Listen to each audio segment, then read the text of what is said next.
been on the state government to do the right thing. It's a very odd way of protecting the powers of the states. And I argue in the book that basically this protection is largely illusory.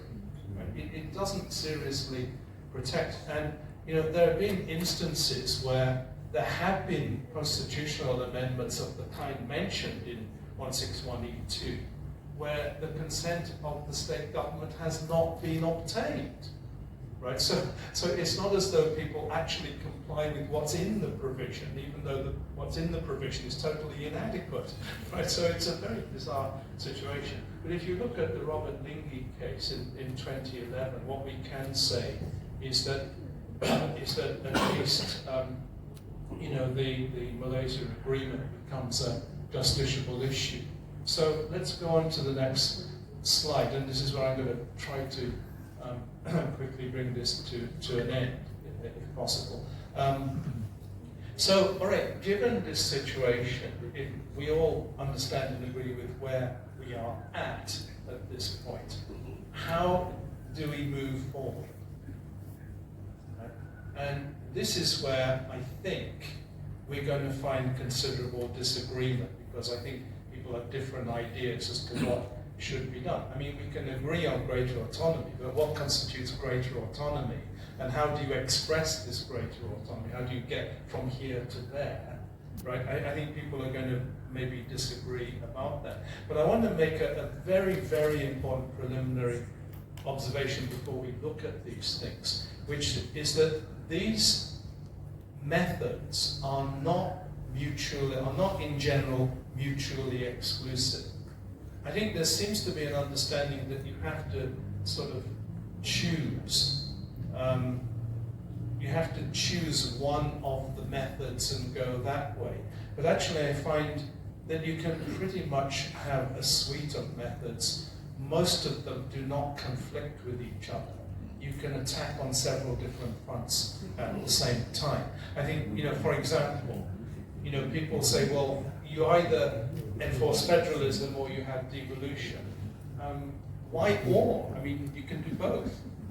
Right? You can enforce federalism, you can rethink federalism. You can also devolve powers without changing the federal arrangement. Or if you do change the federal arrangement, you can still devolve powers. Right? I mean, it's not as though, I think people maybe are thinking of Scotland here as an example of devolution within a unitary state. But you can have devolution in a federal state as well. It's not really a problem. And you can have devolution and decentralization. No problem with that. You can also have litigation and negotiation if you want to talk about the methods for achieving these things.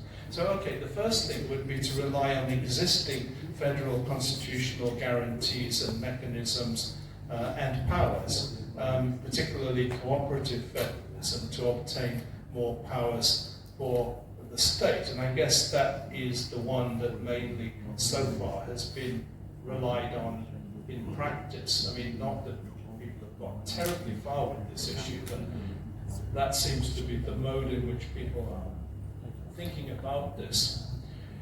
Some people obviously want to seek fulfillment of what they regard as the true intention of MA63 in light of the 18 points or the 20 points.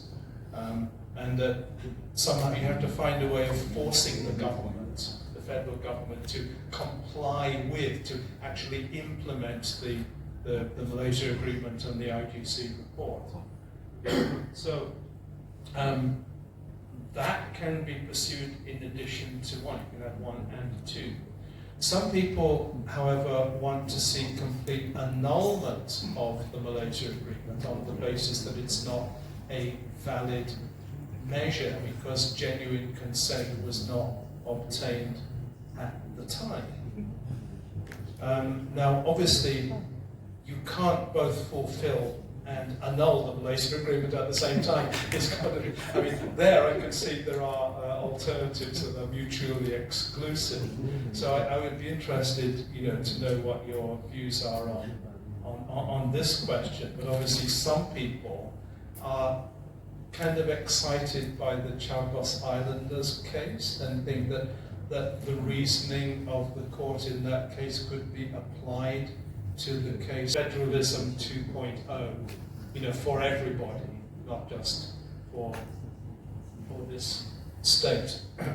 And of course, number 6 is secession. I wonder what your reaction is to that. Very good. Well, I'm getting some amusement and some thumbs up, so obviously we're not all on the same page.